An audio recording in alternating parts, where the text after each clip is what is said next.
The chamber fell silent as the holographic image flickered to life above the center table. Commander stood with his arms crossed, watching the alien figure materialize in front of the United Earth Council. The creature was tall and thin, with silver skin that reflected the lights of the room. Its 4 eyes blinked in sequence as it began to speak. "People of Earth," the messenger said, its voice translated through the Council's systems. "The treaty between our empire and your world is now ended. Your planet has resources that we require.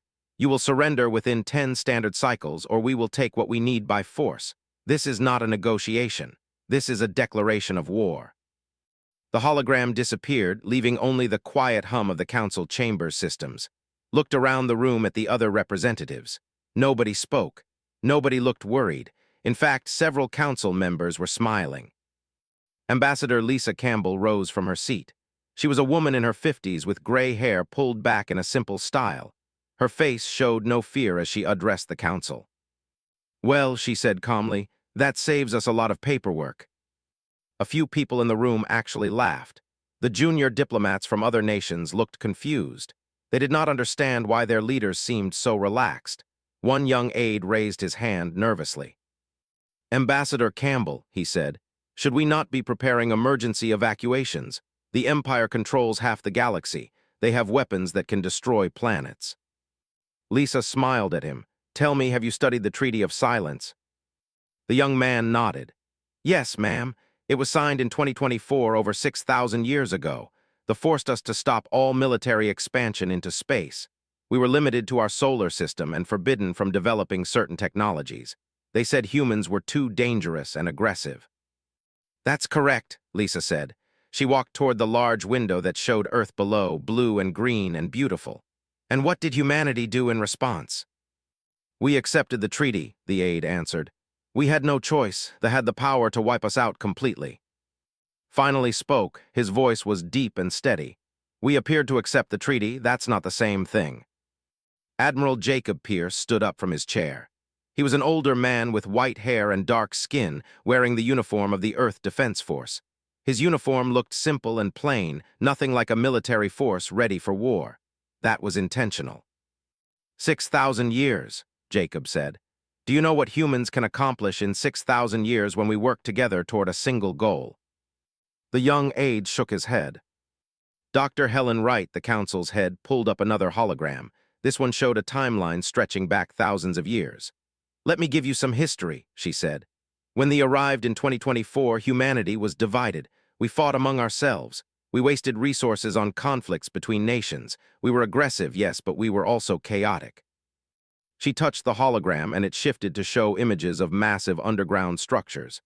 "They gave us a common enemy, not them exactly. They gave us a challenge. They told us we could not expand into space. They told us we could not develop military technology. They thought this would contain us. Instead, it focused us." Walked to join her by the hologram. "The treaty had very specific language. We could not expand militarily into space beyond our solar system. We could not develop weapons classified as planet killers or system destroyers. We could not send armed vessels into territory." "So what did we do?" Lisa asked, and she was smiling now. "We followed every rule of that treaty to the letter, and we found all the gaps in between." The hologram changed again, showing cross-sections of Earth. Beneath the surface, vast cities sprawled in networks that connected across continents. Oceans revealed underwater facilities that covered thousands of square miles. The moon showed similar structures, hidden beneath its gray surface. "We could not go out," Jacob said, "so we went in. Every major city on Earth has 10 levels beneath it. We built entire civilizations underground where the sensors could not see clearly. We developed technology that looked peaceful on the surface but had other purposes." Helen pulled up images of ships orbiting Earth. They looked like cargo vessels and science craft, nothing threatening. "These ships," she explained, "are registered as civilian vessels. They mine asteroids, conduct research, transport goods. They have inspected them 100 times over the centuries. They found nothing that violated the treaty." "Because we did not violate the treaty," said. "We just got creative with our interpretation." The young aide was beginning to understand. His eyes went wide. "You've been preparing for this the entire time." "Not just preparing," Lisa corrected him. "We've been advancing. The thought they were holding us back. They believed that by limiting our expansion and our military technology, they would keep us weak and contained. They assumed that after 6,000 years of peace, humans would become soft, comfortable, easy to conquer. Walked back to the center of the room. They made three critical mistakes. First, they assumed we would stay divided. Instead, the treaty united humanity like nothing else in our history. One planet, one government, one goal. Second, they thought peace would make us weak. Instead, it gave us time to think, to plan, to build without the distraction of war. And third, they believed we would forget. Humans do not forget, Jacob added. We remember every slight, every threat, every time someone tried to cage us. We remember and we prepare. Lisa sat back down, still calm and composed. They came here today expecting to terrify us. They expected panic, desperate pleas for mercy, maybe a quick surrender. They have no idea what they just unleashed. The hologram shifted one final time, showing a map of the solar system. Red dots began appearing, hundreds of them, then thousands. Each dot represented something they did not know about. Hidden stations, concealed weapons platforms, ships disguised as debris, facilities buried in asteroids. For 6,000 years, said quietly, humanity has been patient. We smiled we sent them diplomatic messages, we appeared peaceful and harmless. And every single day we got stronger, we got smarter, we got ready. He looked at each person in the room.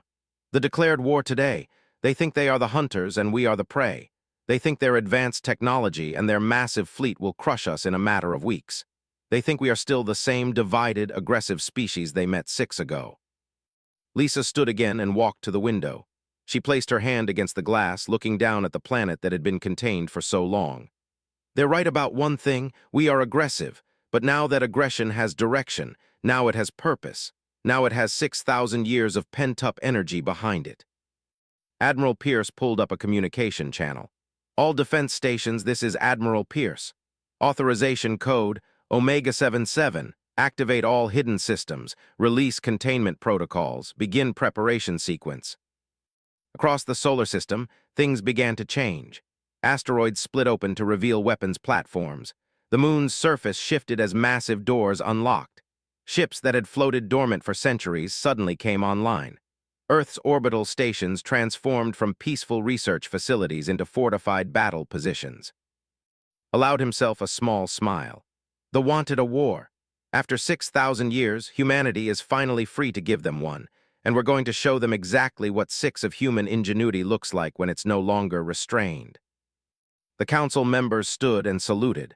The young aide still looked nervous, but now there was something else in his expression. Hope, pride. The understanding that his species had not been victims of the treaty. They had been students, learning patience and strategy from the best teacher possible, time itself. Send a message to all Earth colonies, Lisa commanded. Tell them the treaty is broken, tell them it's time. The message went out across the solar system in seconds. On Mars, in the asteroid belt, in the hidden stations scattered throughout human territory, people received the news. After 6,000 years of waiting, of preparing, of appearing weak while growing strong, humanity was finally free to act. 3 levels beneath the Sahara Desert, Commander walked through corridors that stretched for miles in every direction. The walls were smooth metal, glowing with soft light from panels embedded in the ceiling. Thousands of people moved through these passages, all of them focused on their tasks. Nobody rushed. Nobody panicked. This was what 6,000 years of preparation looked like. General Brooks met him at the entrance to Section 7. She was a tall woman with short black hair and sharp eyes that missed nothing. She had spent her entire life in the underground facilities, training for a war that might never come. Now that war was here, she looked more relaxed than had ever seen her. "Commander," she said, shaking his hand, "welcome to the real Earth Defense Force." They walked together into a massive chamber that stretched so far could barely see the other end. Ships filled the space, row after row of vessels that no scout had ever detected. They were smaller than traditional warships, sleek and dark, with lines that looked more like art than military design. "These don't look like much," observed. Smiled, "That's the idea. Each one of these ships is registered in our database as mining equipment. They have scanned them remotely 1,000 times. They see hulls designed for transporting ore, engines built for slow cargo runs, and sensors meant for finding mineral deposits. But that's not what they really are. Not even close." She led him to the nearest ship and placed her hand on its surface. This is the Striker class, 30 meters long, crew of 6. To any external scan, it looks like a modified mining vessel, but inside we have technology that cannot imagine. An engineer approached them. His name was Danny Lewis, and he had designed most of the ships in this facility. He was young, maybe 30, with bright eyes and hands that never stopped moving. He gestured excitedly at the ship. "Want to see what she can really do?" Danny asked. They climbed aboard through a side hatch. The interior was cramped but efficient. Every surface had a purpose, every system was optimized for combat. Danny touched a panel on the wall, and suddenly the small interior seemed to expand. "Dimensional compression technology," Danny explained. "The ship is still 30 meters on the outside, but inside we have the storage capacity of a vessel 3 times this size. Weapons, ammunition, supplies, all folded into compressed space. They have theoretical knowledge of this technology, but they never figured out how to stabilize it. We did, about 4,000 years ago." Looked around the expanded interior. Weapon systems lined the walls, each one compact but clearly powerful. The treaty said we could not develop planet-killer weapons. "These are not planet killers," said. "These are precision instruments. Each weapon on this ship can target a specific system on an enemy vessel. We can disable their engines without destroying the ship. We can shut down their weapons while leaving life support intact. We can do surgical strikes that would take an entire fleet to accomplish." Danny pulled up a holographic display showing the ship's capabilities. "Speed is our biggest advantage. These ships can accelerate at rates that would kill most organic species. But humans, well, we come from a heavy gravity world. We can handle the pressure. Plus, we have enhancement." "Show him," said. They left the ship and walked to another section of the facility. This area was medical in nature, with clean white walls and the smell of sterilization in the air. Dr. Helen Wright was already there, waiting for them. She gestured to a display showing a human body scan.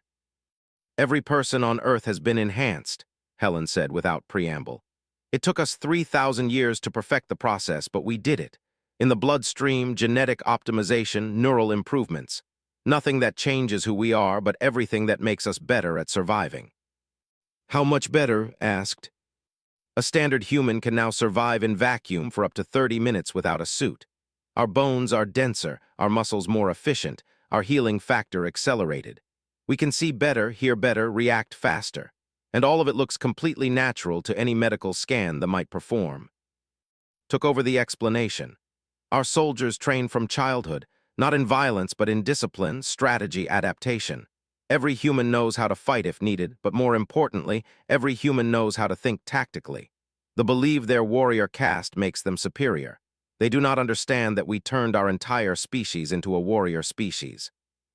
They moved to a training facility where Captain Sanders was working with a group of soldiers. It was a compact woman with muscles that showed years of hard training.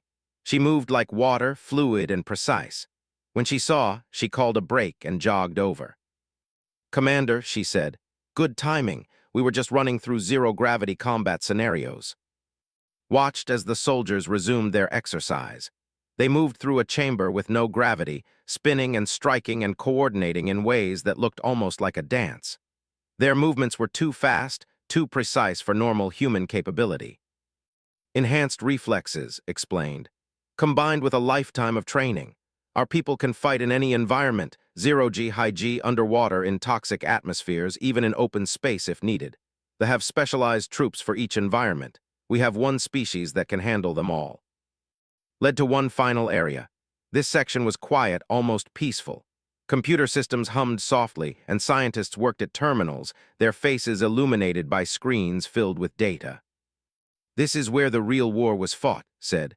"While they watched our planet for military buildup, our scientists were fighting a different kind of battle, a battle of knowledge." A scientist named Dr. Greg Palmer approached them. He was older, with gray hair and a gentle smile that hid the sharp mind behind it. "We have had 6,000 years to study he said. They sent inspectors to Earth regularly. They communicated with our diplomats. They traded with our merchants. And every single interaction gave us more data." He pulled up files that showed detailed analysis of technology, biology, psychology, and military tactics. "We know everything about them. Their ship designs have not changed significantly in 8,000 years. They rely on proven methods, traditional approaches. They are powerful, yes, but they are predictable." And predictable means vulnerable, observed. Exactly. Greg showed him simulations of battles that had never happened. In each one, human forces used unconventional tactics to defeat larger fleets. We have run 1,000,000 scenarios. We know how they will attack, where they will position their ships, what strategies they will employ. We have had 6 to prepare for every possible move they might make. Walked to a viewport that looked out over the underground facility. They think they contained us. They believe they limited our growth and kept us weak, but they actually gave us the greatest gift possible. What gift? Asked. Focus. She looked at him seriously. Before the treaty, humanity was scattered. We fought each other, wasted resources, pursued 1,000 different goals. They gave us one goal: survive and overcome. They gave us 6,000 years of peace to prepare for 6 days of war. Danny joined them at the viewport. Every ship in this facility was designed for one purpose: to defeat technology. Every weapon was crafted to exploit weaknesses in their shields. Every tactic was developed to counter their strategies. We are not building a military to fight anyone. We built a military to fight them specifically. And it is not just here, added. Every underground city has facilities like this. Mars has 3 times our production capacity. The asteroid colonies have been manufacturing ships and weapons for. They watch our planet and see a peaceful world with limited space presence. They have no idea that we have been building an empire in the shadows. Looked at the ships, the soldiers, the scientists. All of it had been hidden for thousands of years, waiting for this moment. How many ships do we have? Smiled. Enough. They will bring hundreds, maybe thousands.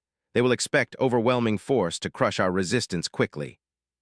And we will let them think they have the advantage, Danny said, right up until they do not.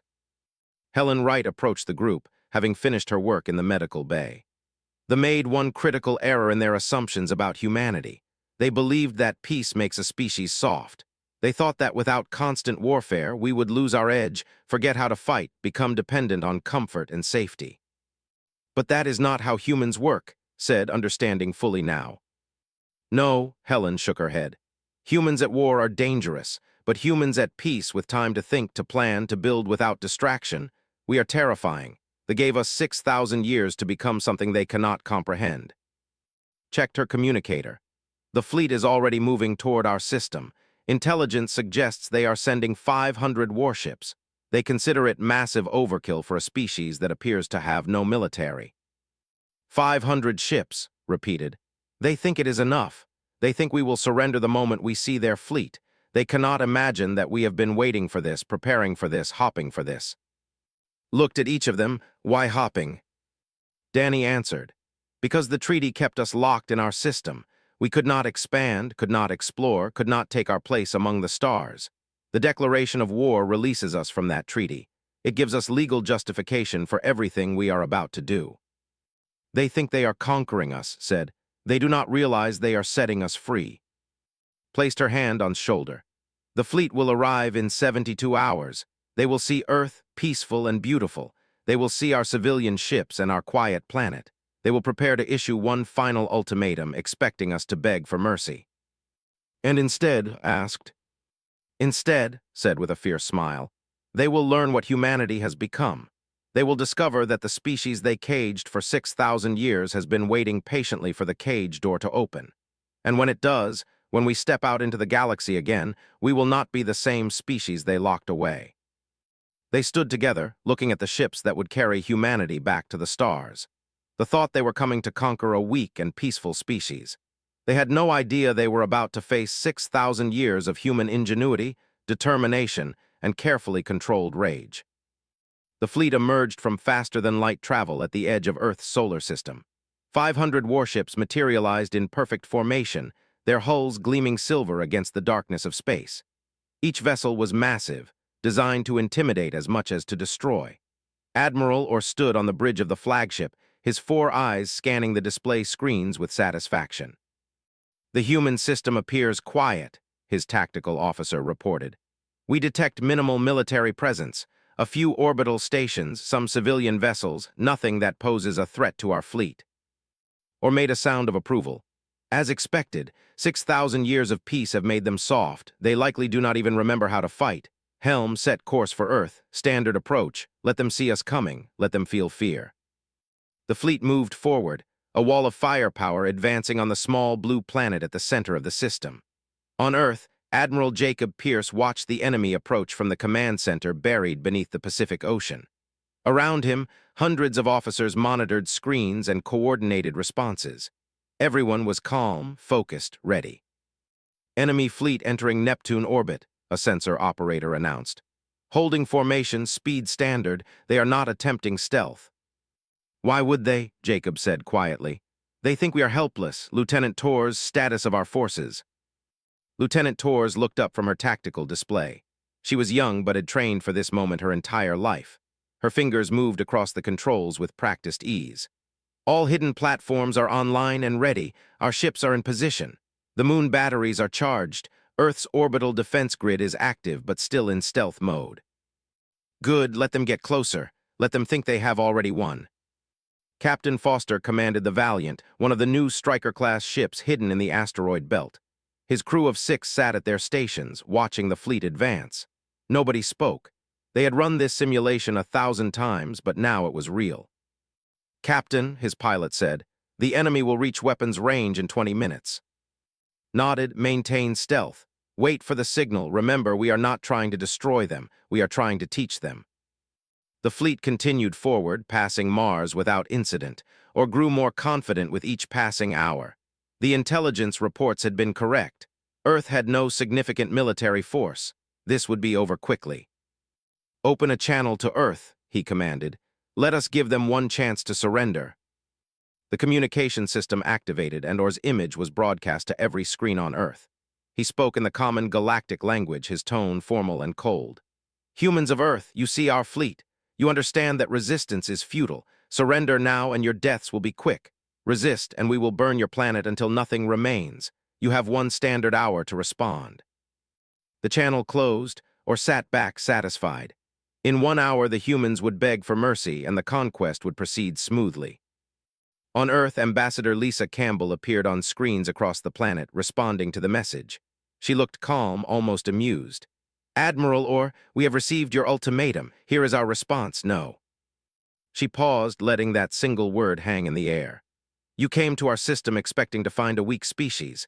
You believed 6,000 years of peace made us soft. You thought we would beg for our lives. You were wrong about all of it. And now you are going to learn exactly how wrong you were."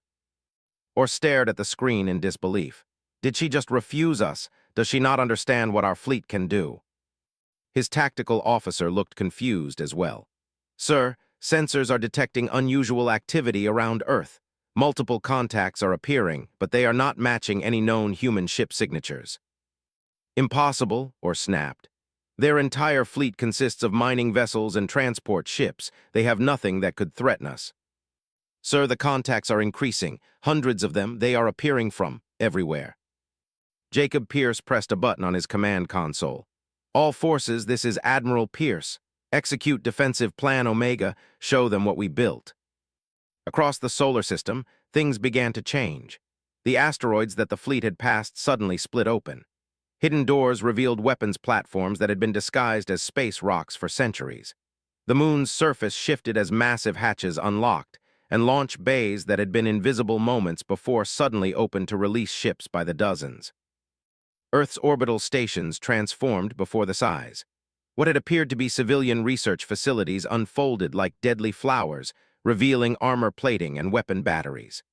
The planet itself seemed to come alive as defense satellites emerged from hiding spots throughout the orbital zone. "What is happening?" Or demanded.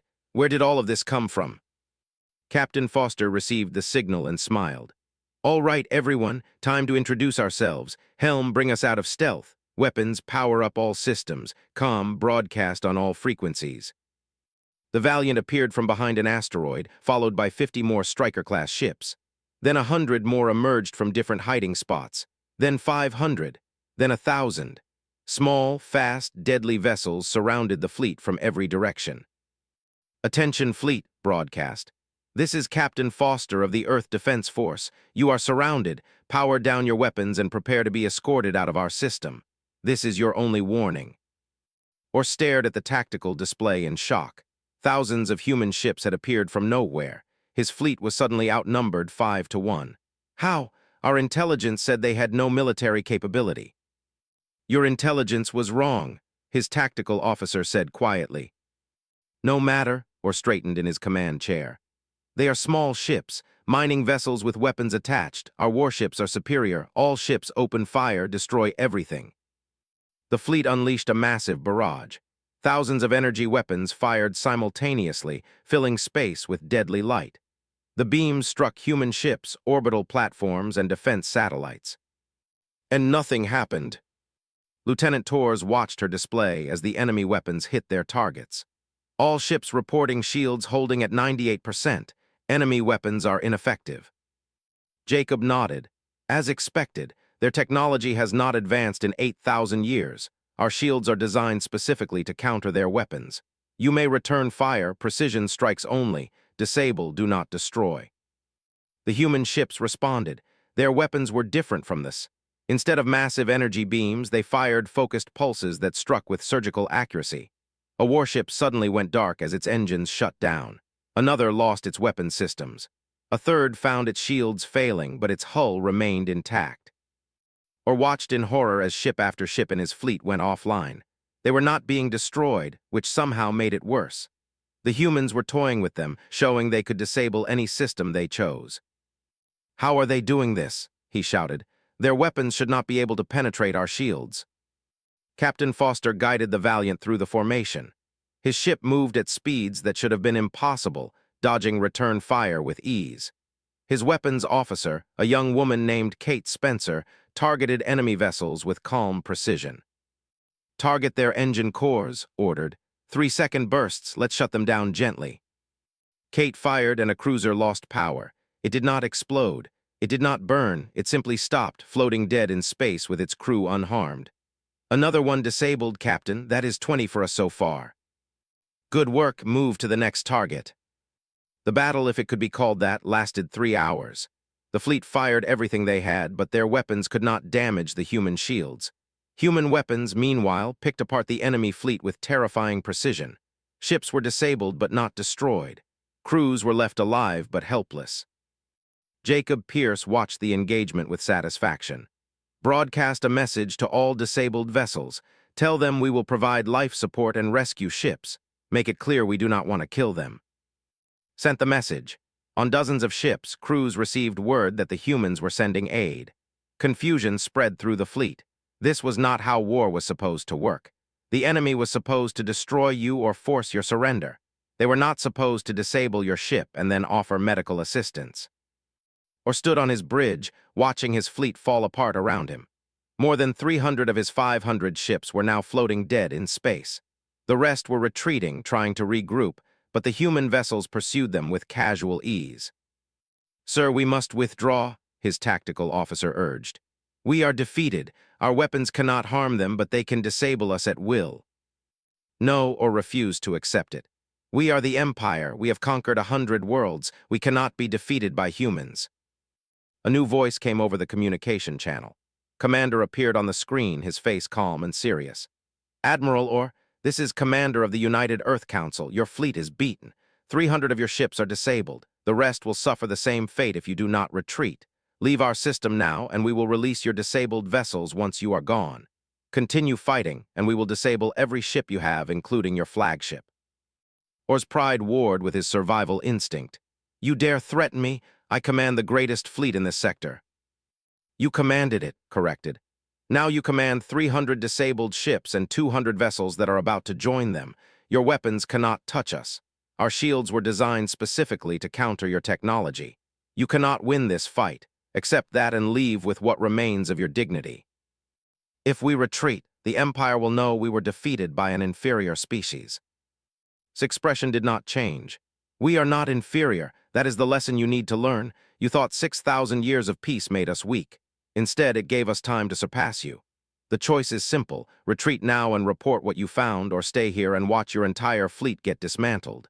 Either way, you are not conquering Earth today. Or looked at his tactical display.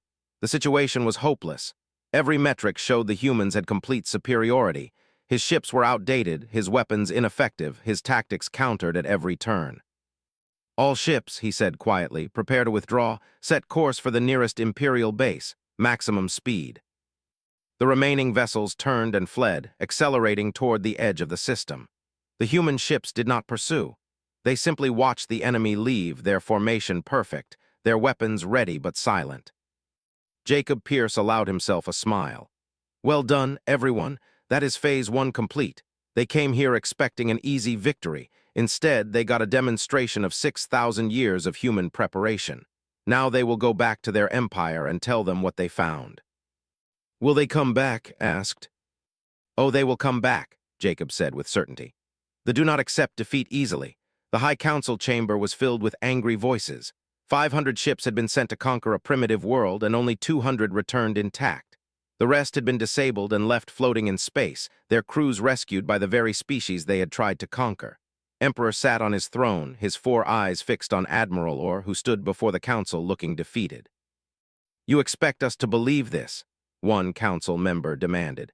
That a species confined to one system for 6,000 years somehow developed technology superior to ours. Orr bowed his head. I saw it with my own eyes, council member. Their ships were everywhere, hidden in asteroids and orbital stations. Their weapons cut through our shields like they were nothing. Their defenses made our weapons useless. It was like fighting an enemy that knew every move we would make before we made it. Another council member spoke up, his voice harsh. Perhaps you simply failed in your command. Perhaps you were incompetent. Send another fleet then, Orr challenged.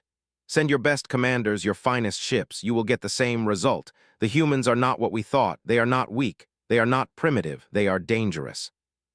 Emperor raised one hand and the chamber fell silent. His voice was deep and measured. Dangerous or not, they cannot be allowed to break free of the containment. If humanity is permitted to expand into the galaxy, they will upset the order we have maintained for 10,000 years. They will inspire other species to rebel. We cannot allow that. What do you propose, Emperor? A council member asked. Total mobilization. We send not 500 ships, but 10,000. We send not one fleet, but 5, attacking from multiple angles. We do not give them time to prepare. We strike at Earth, at Mars, at their Jupiter stations. We crush them completely. But the recordings show their technology is superior, Orr protested. 10,000 ships will not matter if our weapons cannot harm them. Then we will adapt, stood from his throne. We have ruled this galaxy we did not reach this position by accepting defeat. Assemble the fleet. Include our weapons, our experimental shields. Throw everything we have at them. If humanity wants a war, we will give them a war. 3 weeks later, the return to Earth's solar system. This time, they did not arrive at the edge. They came from 3 directions simultaneously, 10,000 warships splitting into 3 massive fleets. One headed for Earth, one for Mars, and one for the Jupiter stations. The attack was coordinated, overwhelming, designed to divide the human forces and conquer through sheer numbers. Commander stood in the command center on Earth, watching the enemy approach. Next to him, Admiral Jacob Pierce studied the tactical displays with a calm expression. Lieutenant Torres coordinated responses from her station, her hands moving smoothly across the controls. They learned from their mistake, observed. They are not giving us time to concentrate our forces, 3 separate attacks all happening at once. It is a good strategy, admitted. If we were fighting a conventional enemy, it might even work, but they still do not understand what they are facing. Jacob touched a communication panel. Captain Sanders, you are authorized to begin Operation Ghost. Show them what real psychological warfare looks like. On the other side of the solar system, Captain Sanders sat in the command chair of a stealth ship that no scanner could detect. Her ship was dark, cold, emitting no signals that could be tracked. Next to her sat Lieutenant Commander, the Earth Defense Force's top intelligence officer. He pulled up files on the command structure. The flagship is at the center of the Earth attack group, said. That is where Emperor is commanding the assault personally. He wants to be present for humanity's defeat. Then let us give him something to remember, said. She turned to her pilot. Take us in, nice and quiet, right up to their flagship. The stealth ship moved through space like a shadow, invisible to every sensor they had. It slipped past their screening vessels, through their defensive formations, until it was floating just 50 meters from the Imperial flagship, and suited up in dark armor and exited through the airlock. They crossed the space between ships using small thrusters, making no sound, leaving no trail. When they reached the flagship's hull, attached a device that created a temporary breach in the shield. They slipped through and entered the ship using maintenance hatches that their intelligence had identified years ago. Inside the flagship, Emperor studied the tactical displays. His fleet was advancing on Earth without resistance. The humans had deployed their ships to protect the planet, but they were vastly outnumbered. Victory seemed certain. "Prepare the main weapons," he commanded. "Target their orbital stations. Once those are destroyed, we will bombard the planet until they surrender." And moved through the ship's corridors, avoiding patrols with practiced ease. They were not there to sabotage anything. They were not there to kill anyone. They were there to send a message. They reached the Emperor's private chambers, 2 levels above the bridge, worked on the door controls while watched for guards. The lock clicked open and they slipped inside. The room was empty, filled with personal items and battle trophies from 100 conquered worlds. Pulled out a small device and placed it on the Emperor's desk. It was a message recorder, set to activate when someone entered the room. Then she left something else. A data chip containing complete schematics of the flagship, tactical information about their fleet, and personal details about life that no outsider should know. "Done," she whispered. "Let's go." They left the ship the same way they had entered, silent and invisible. By the time they were back on their own vessel, the Still had no idea anyone had been aboard. The battle for Earth began with the expected fury. 10,000 ships opened fire simultaneously, filling space with energy weapons. The human fleet, numbering only 3,000 vessels, responded with their precise, focused attacks. Once again, weapons proved ineffective against human shields. Once again, human weapons disabled enemy ships without destroying them. But this time, the sheer number of enemy vessels made the battle more difficult.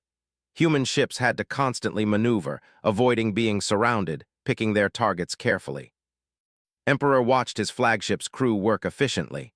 They were making progress, slowly pushing through the human defenses. It would take time, but the outcome seemed inevitable. Then he received a message that his presence was required in his private chambers. Irritated, he left the bridge and returned to his rooms.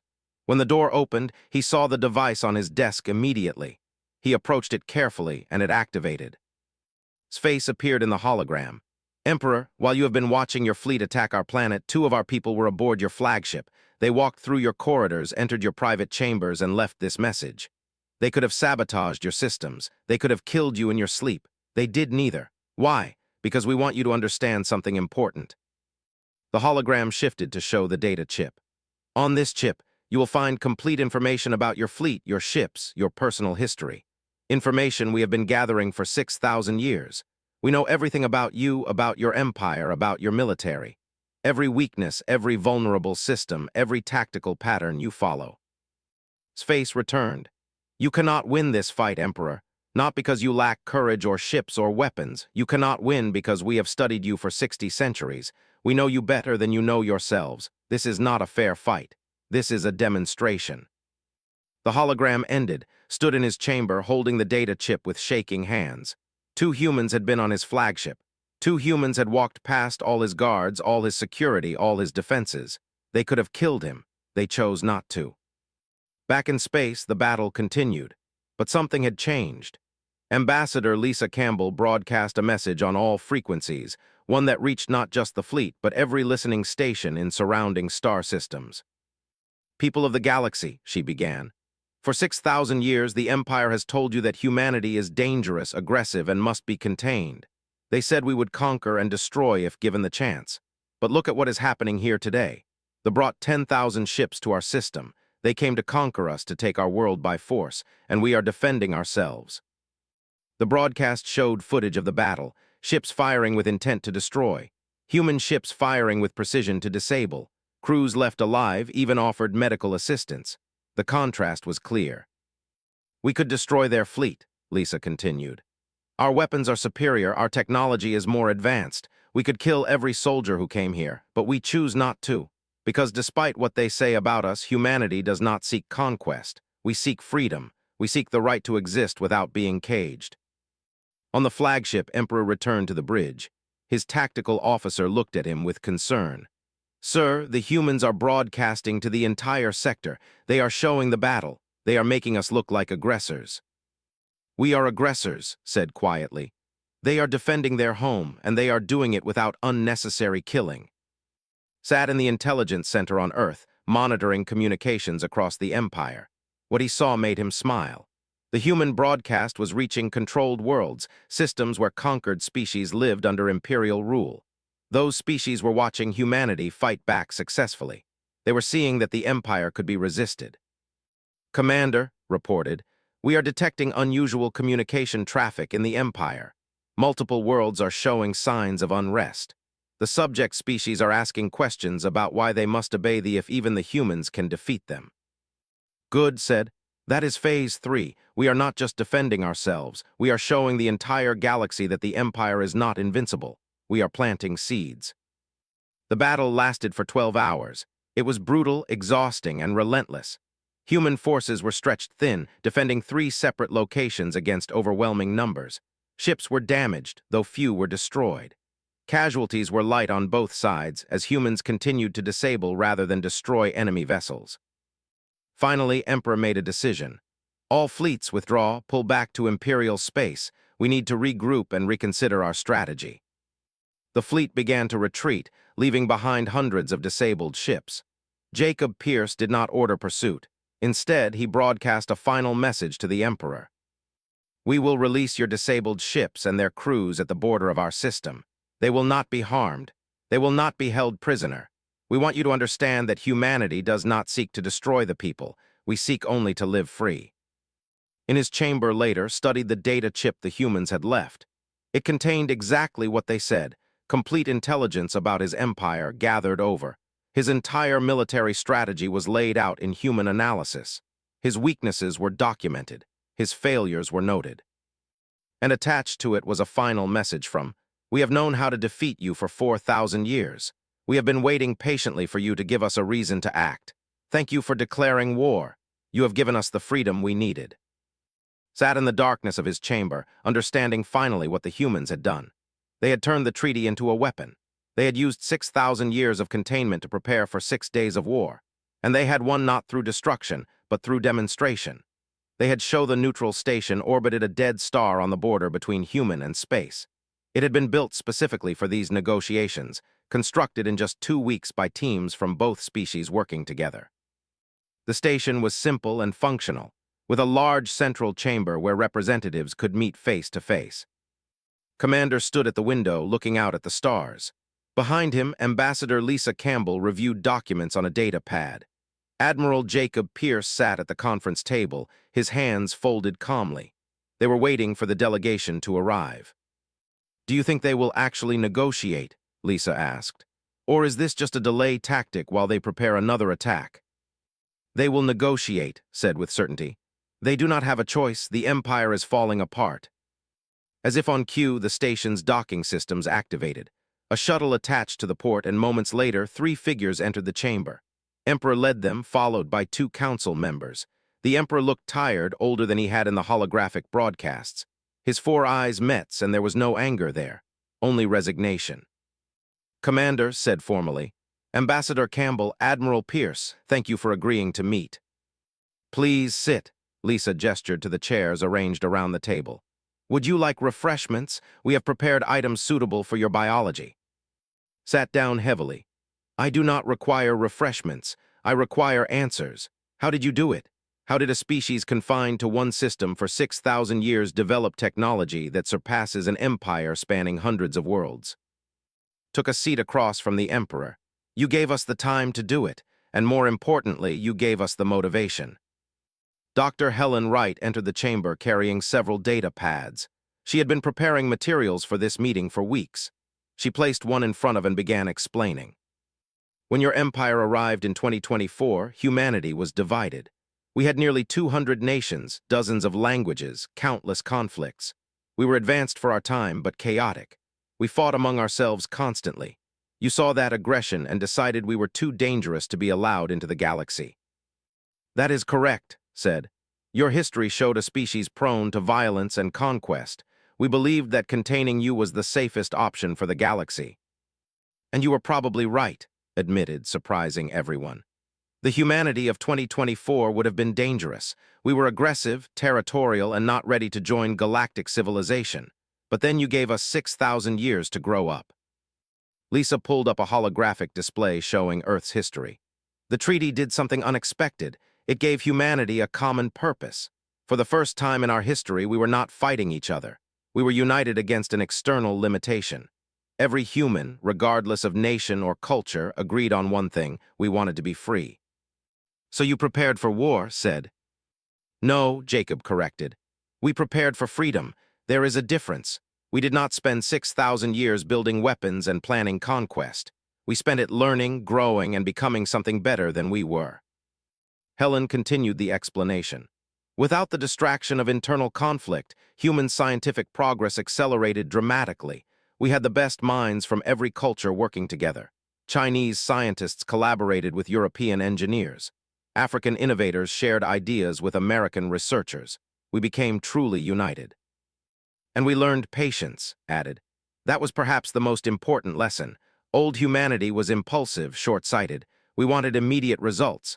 But when you force a species to wait 6,000 years, they learn to think in the long term. They learn to plan, to prepare, to wait for the right moment. Looked at the data Helen had provided. It showed humanity's development over the technology, culture, philosophy, all of it advancing steadily while appearing peaceful on the surface. You hid your military development from us. We followed every rule of your treaty, Lisa said firmly. We did not expand militarily beyond our solar system. We did not develop planet-killer weapons. We did not send armed vessels into your territory. We obeyed the letter of your law completely. We just found creative interpretations of what those rules allowed. Underground cities, underwater facilities, ships disguised as civilian vessels, shook his head. We monitored your planet for 6,000 years and saw nothing. You saw what we wanted you to see, said. And that was another lesson we learned. Deception is not dishonorable when you are the weaker party fighting for survival.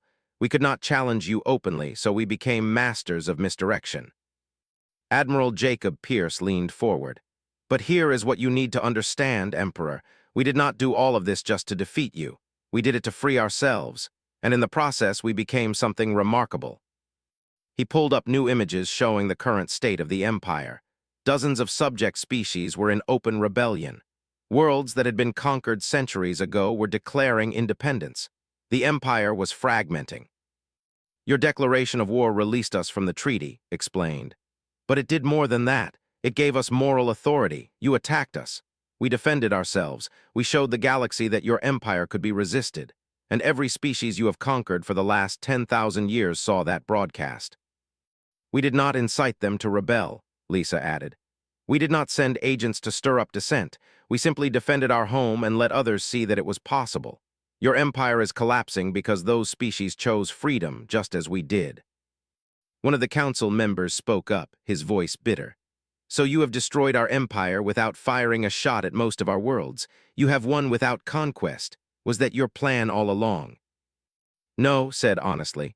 Our plan was to survive and be free. Your empire's collapse is a consequence of its own actions. You ruled through fear and force. When someone proved you could be resisted, that rule became untenable.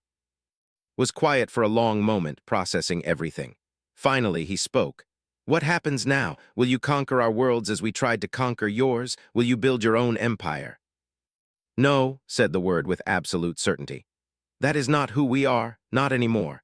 6,000 years taught us that empires built on conquest are fragile. They contain the seeds of their own destruction. We do not want to rule the galaxy. We want to be part of it. Lisa brought up a new document. We are proposing a galactic federation. Every species has equal representation. No empire, no conquerors, no subjects. Just independent worlds working together for mutual benefit. You would include thee in this federation? Asked, clearly skeptical. After everything we did to you. Yes, Ambassador Campbell's voice was firm. Because we understand something important. The people are not our enemy. Your empire was our enemy. Your policy of conquest and containment was our enemy. But your people, they are just another species trying to survive in a difficult galaxy. Jacob added, we studied you for 6,000 years, remember?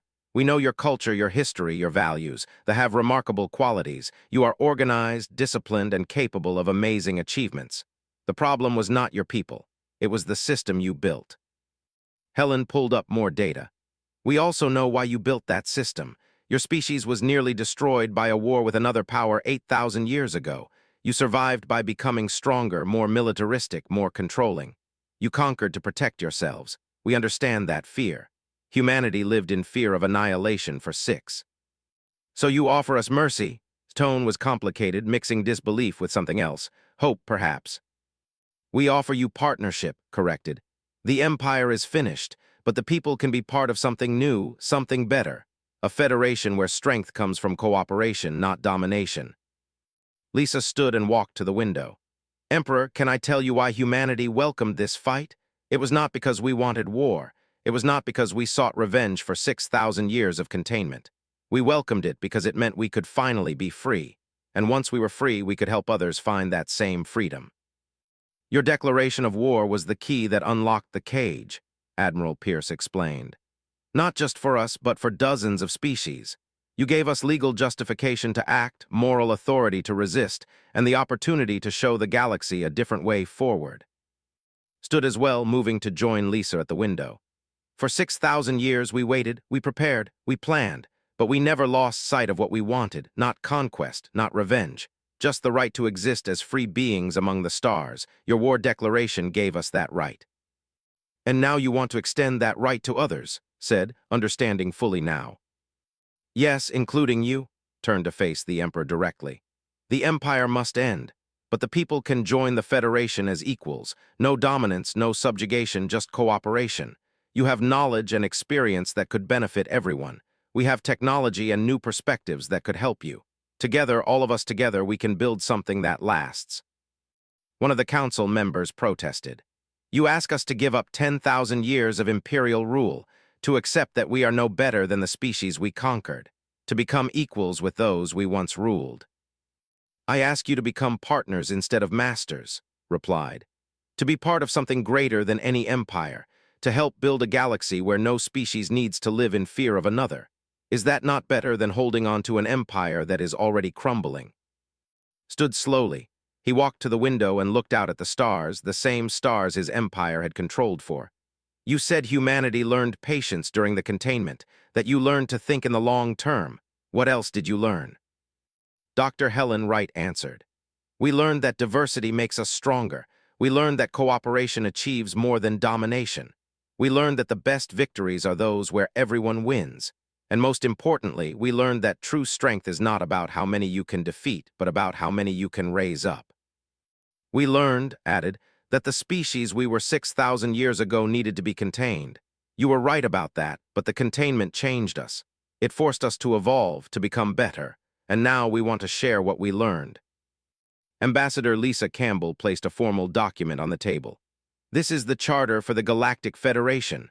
Earth has already signed it. Mars Colony has signed it. 15 former subject worlds have signed it.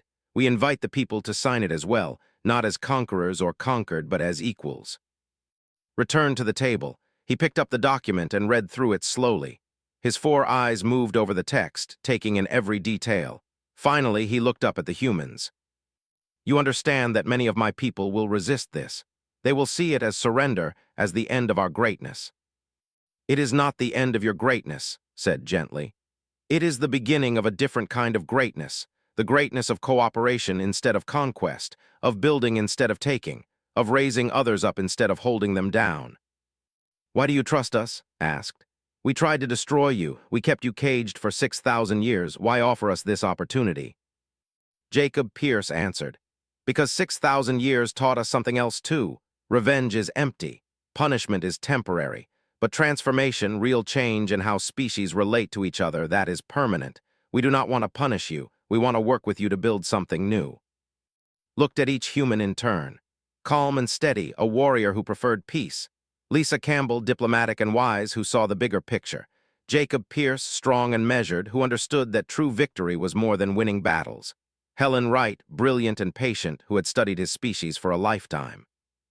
You welcomed this war, said slowly, because you knew it would end the old system and allow something new to be built. You prepared for 6,000 years not just to defeat us, but to reshape the galaxy. We prepared to be free, corrected. What happens after that is up to all of us together. The Emperor picked up a writing instrument. He held it over the document for a long moment, considering. Then he signed, his signature marking the end of the Empire and the beginning of something unprecedented in galactic history. "They will join your federation," he said. "Not as rulers, but as members. We will share our knowledge and learn from others. We will become partners in this new order." Lisa smiled. "Welcome to the Galactic Federation, Emperor, or perhaps I should say Ambassador, because that is what you are now, an equal voice among many." The meeting continued for hours as they worked out details and logistics, but the important part was done. The war was over. The Empire had fallen, and in its place, something new was being born. Weeks later, Commander stood in the same Earth Council chamber where he had received the war declaration. This time, representatives from 30 different species filled the room. They were there, sitting next to species they had once ruled. No one sat above anyone else. Every voice had equal weight. "We fought a war that lasted 6 days," said to the assembled representatives. "But the real battle took 6,000 years. It was a battle of patience, of preparation, of learning to become better than we were. And we won that battle the moment we chose cooperation over conquest." Ambassador Lisa Campbell added, "Humanity was contained because we were too dangerous. We welcome that judgment now because it forced us to grow. We thank them for giving us that opportunity. And now we invite everyone here to join us in growing together." The Galactic Federation was officially established that day.